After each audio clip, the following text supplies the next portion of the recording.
Picture this: you're hanging from a parachute, drifting down through the cold December sky over Nazi Germany. Below you, smoke rises from your burning B-17 bomber as it spirals toward the earth. You're 23 years old, and you know exactly what awaits you down there: capture by the enemy, interrogation, imprisonment. Perhaps worse. This is December 1943. You are Second Lieutenant Robert Bob Johnson, and you are about to meet the man who will haunt your dreams and shape the rest of your life. But here's where the story defies everything you've been told about the enemy. The German fighter pilot who just shot you down, who has every reason to leave you to your fate, will instead do something extraordinary. He will risk his career, possibly his life, to make sure you survive. And 40 years later, you will dedicate everything to finding him again. This is the true story of an American bomber pilot and a German fighter ace. A story of war and honor, of obsession and redemption, of an impossible friendship forged in the crucible of humanity's darkest hour. December 20th, 1943. The skies over Bremen, Germany. Second Lieutenant Bob Johnson is the co-pilot of Ye Old Pub, a B-17 Flying Fortress on its first mission over enemy territory. Bob is from Ohio, barely old enough to vote, with a sweetheart named Mary back home who writes him letters every week. The mission is simple on paper: bomb the industrial targets in Bremen and return to base in England. But nothing is simple at 27,000 feet when the Luftwaffe is hunting you. The bombing run goes according to plan. Bombs away. But as they turn for home, hell erupts around them. German fighters, Messerschmitt Bf 109s and Focke-Wulf 190s, swarm the formation like angry hornets. Ye Old Pub shudders as cannon shells tear through her aluminum skin. The tail gunner's voice crackles over the intercom. "Fighters, 6 o'clock high!" Then his gun goes silent. Forever. One engine is hit. Then another. The aircraft starts losing altitude. The pilot, Lieutenant Charles Brown, fights the controls as the bomber drops out of formation. They're alone now, separated from the protective covering fire of the other bombers. A lone, wounded bird easy prey. Through the cockpit window, Bob sees him, a German Bf 109 with distinctive yellow markings, pulling up alongside. The enemy pilot is so close Bob can see his face through the canopy. This is it, Bob thinks. This is where we die. The German pilot has every advantage. The American bomber is crippled, defenseless. Half the guns are destroyed. The aircraft is barely flying. One burst from the Germans' cannons, and it's over. But the burst doesn't come. Instead, something impossible happens. The German pilot pulls his fighter into formation alongside the crippled bomber. He's flying wing to wing with them, close enough that Bob can see the pilot looking directly at him. The German raises his hand and gestures, pointing down, then making a landing motion. He's telling them to land. To surrender. But Lieutenant Brown shakes his head. They're going to try for England. They're going home or dying in the attempt. What happens next defies all logic of war. The German pilot doesn't shoot them down. Instead, he stays with them. When German anti-aircraft batteries on the ground prepare to fire at the limping American bomber, the German fighter pilot positions himself between them and the flak guns, using his own aircraft as a shield. He escorts them. He protects them. This enemy pilot, whose job is to kill them, is instead saving their lives. They fly this way for miles, a crippled American bomber and its German guardian angel, until they reach the North Sea. Then the German pilot pulls alongside one final time. He looks at Bob and the pilot, gives a salute, and peels away, disappearing back toward Germany. Ye Old Pub makes it across the channel. They crash land in England, the aircraft so damaged it will never fly again. Of the 10 crew members who took off that morning, 3 are dead, and 5 are wounded. But 7 men are alive who, by all rights, should be dead. And Bob Johnson cannot stop thinking about the German pilot with the yellow-nosed fighter who saved them all. The debriefing after the mission is surreal. Bob and his crew try to explain what happened, how a German fighter pilot escorted them to safety instead of shooting them down. The intelligence officers listen with skeptical expressions. "Are you certain he wasn't trying to force you to land in Germany?" one officer asks. "Positive," Lieutenant Brown replies. "He had dozens of opportunities to destroy us. Instead, he protected us from his own anti-aircraft guns." The story is filed away in a report that Bob will not see again for 40 years. The crew is told to keep quiet about it. The incident is unusual, potentially good for morale, but also unexplainable. In the brutal arithmetic of war, enemy pilots don't save their adversaries. But someone did. Bob tries to return to his duties. Ye old pub is beyond repair, so he's assigned to another bomber. He flies more missions, watches more friends die, sees more aircraft spiral down in flames. But every time he sees a German fighter, he looks for the yellow markings. He wonders, who was he? Why did he do it? The war ends in May 1945. Bob returns to Ohio, marries Mary, and tries to build a normal life. He gets a job at an insurance company. They have 3 children. He attends backyard barbecues and Little League games. He does all the things that normal men do in peacetime. But the memory haunts him. At night, he dreams of that moment when the German pilot looked at him through the canopy. In those dreams, he sees something in the man's eyes, not hatred, not contempt, but something else. Recognition, perhaps. Understanding. For years, Bob tells almost no one about what happened. It's the 1950s, then the 1960s, and nobody wants to hear about honorable Nazis. The war is black and white in public memory. Americans were good, Germans were evil. There's no room for nuance, no space for stories about enemy pilots showing mercy. But Bob knows what he saw. And he knows that somewhere out there, if the man survived the war, is a German pilot who made an impossible choice. In 1972, Bob is 52 years old. His children are grown. He's thinking about retirement. And he's finally ready to try to find the answer to the question that's consumed him for nearly 3 decades. Who was the German pilot? And why did he save us? Bob starts researching. He requests his military records, trying to find the after-action reports from that day. He learns that the Luftwaffe kept meticulous records, every pilot, every mission, every aircraft logged with German precision. If he can figure out which unit was operating in that area on December 20th, 1943, he might be able to narrow down who the pilot was. But there's a problem. It's 1972, and Germany is divided. The records Bob needs could be in East Germany, behind the Iron Curtain, essentially inaccessible. And even if he could access them, there were hundreds of Luftwaffe pilots. Finding one specific pilot from one specific day seems impossible. Mary, who has listened to this story more times than she can count, asks him gently, "Why does this matter so much to you, Bob?" He thinks about it for a long time before answering. "Because he didn't have to do what he did. He could have killed us. His country expected him to kill us. But he chose something different. He chose mercy. And I never got to say thank you." The search becomes Bob's obsession. He writes letters to military historians. He contacts veterans organizations in Germany.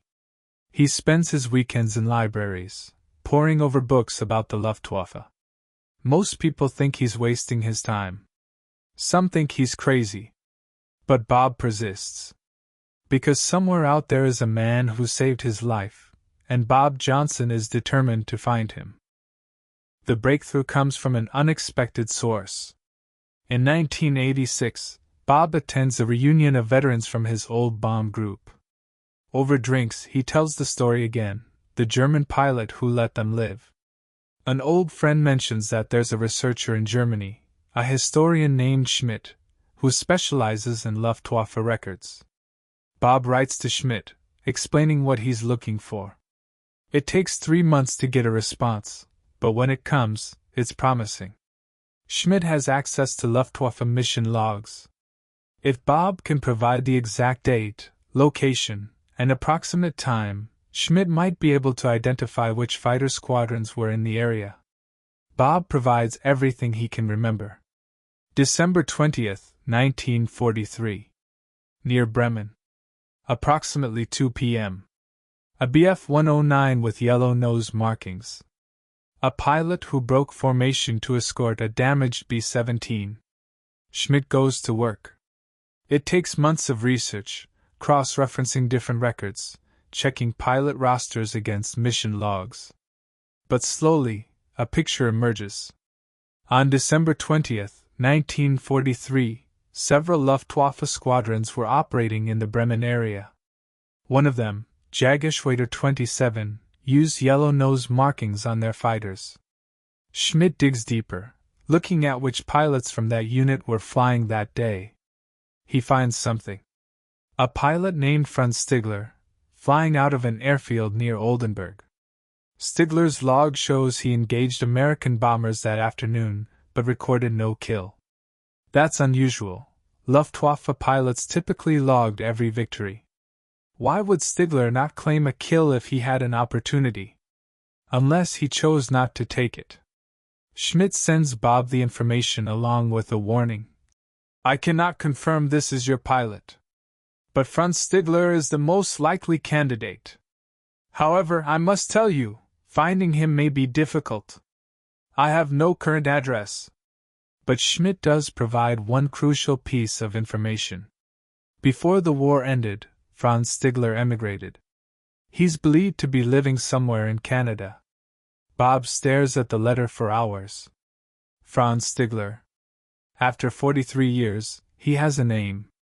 Finding someone in Canada with a common German name seems nearly impossible. But Bob has come too far to give up now. He writes letters to German community organizations in every major Canadian city. He places ads in German-language newspapers. Seeking Franz Stigler, former Luftwaffe pilot, flew Bf-109 during World War II. Please contact if you know this person. Weeks pass. Then months. Bob receives several responses from people claiming to be Franz Stigler or to know him, but they all turn out to be dead ends. Wrong person, wrong age, wrong unit. Bob is 70 years old now, and he's starting to wonder if he'll die without ever finding the answer. Mary, ever supportive, suggests maybe it's time to let it go. They've had a good life. They have grandchildren now. Isn't that enough? But Bob can't let it go. The image of that German pilot's face, seen for mere seconds through 2 layers of glass across 50 feet of sky, has been burned into his memory for over 4 decades. Then, in January 1990, the phone rings. Hello? Mr. Johnson? Mr. Robert Johnson? The voice has a German accent, careful and formal. Yes, this is Bob Johnson. My name is Franz Stigler. I believe you may be looking for me. Bob's hand is shaking so badly he almost drops the phone. 47 years. 47 years of searching, and suddenly, impossibly, the voice on the other end of the line belongs to the man who saved his life. You're the pilot? The Bf-109 with the yellow markings? Yes, Franz says quietly. December 20th, 1943. AB-17, badly damaged. I could not shoot. You had wounded on board. Your aircraft was finished. It would not have been honorable. They talk for 2 hours that first night. Franz lives in Vancouver, British Columbia, where he emigrated in 1953. He's 72 years old, married, with 4 children and 6 grandchildren. For 47 years, He's carried the memory of that day, wondering if the American bomber made it home. Bob asks the question that's driven his search. Why? Why didn't you shoot us down? Franz is quiet for a long moment. When he speaks, his voice is heavy with memory. I was fighter pilot for Luftwaffe. I shot down many aircraft. I was good at my job. But that day, when I come alongside your bomber, I see you through the window. I see wounded men. I see aircraft that is barely flying. And I think of something my commander once told me. You are fighter pilot first, but you are human being always. He continues. I look at you, and I think, if I was shot down, if I was wounded, would I want enemy to shoot me when I am defenseless? No. So I cannot do this thing. I cannot shoot you. It is not war, it is murder. Franz tells Bob that he never reported what he did. When he returned to base, he simply logged, no victory, for that sortie. His squadron commander never asked questions. By late 1943, the Luftwaffe was losing the war, and there were bigger concerns than one missing kill claim. But Franz says that for years afterward, he wondered about the crew of that bomber. Did they make it to England? Did they survive? He immigrated to Canada partly because he wanted to leave the war behind, but also because he feared retribution if his fellow Germans learned he'd let enemy bombers go. I did not think I would ever know what happened to you, Franz says.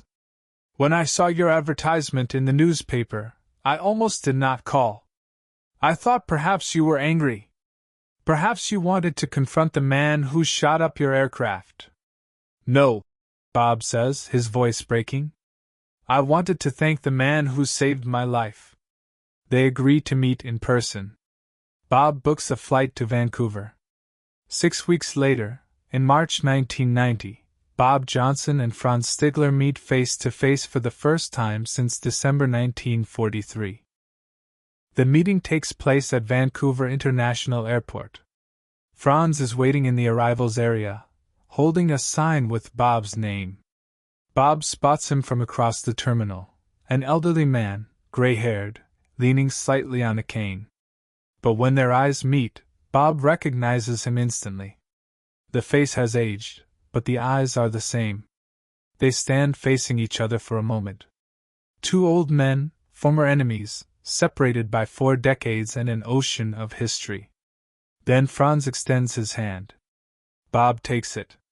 And suddenly they're embracing, both crying, while travelers hurry past them, oblivious to the miracle unfolding in their midst.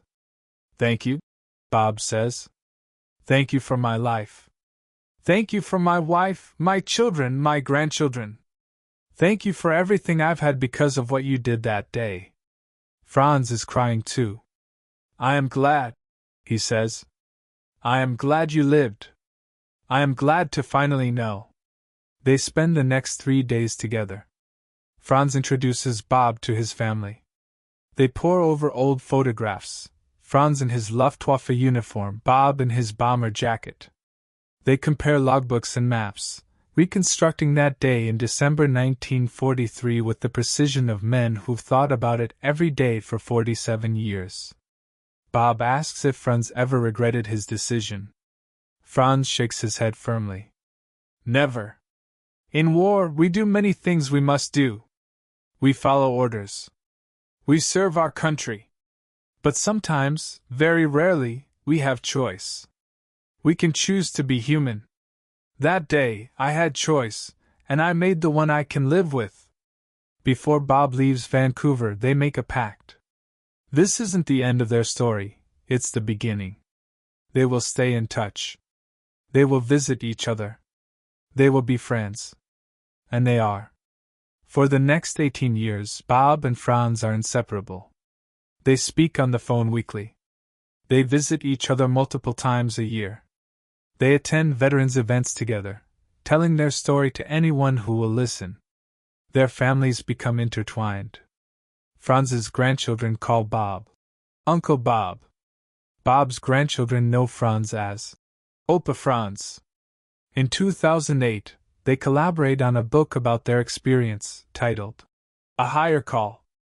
It becomes an international bestseller, their story resonating with people around the world who are hungry for proof that humanity can survive even in war's darkest hours.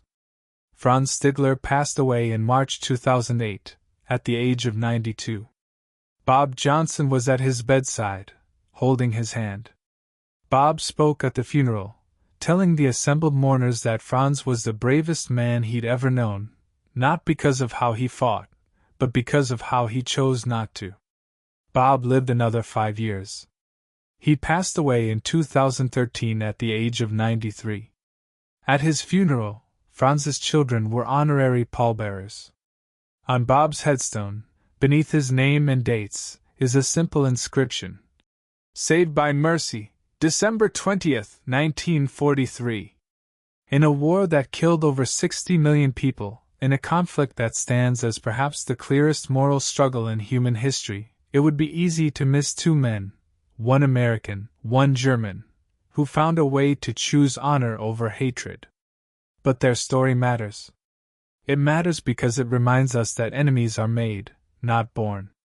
It matters because it shows us that even in our darkest moments, we have choices. It matters because it proves that compassion can survive even in conditions designed to extinguish it. Franz Stigler had every reason to shoot down that bomber. Bob Johnson had every reason to hate the man who attacked his aircraft. But they chose differently. And because they did, they gave us all a gift: proof that former enemies can become brothers, that mercy is never wasted, and that it's never too late to say thank you.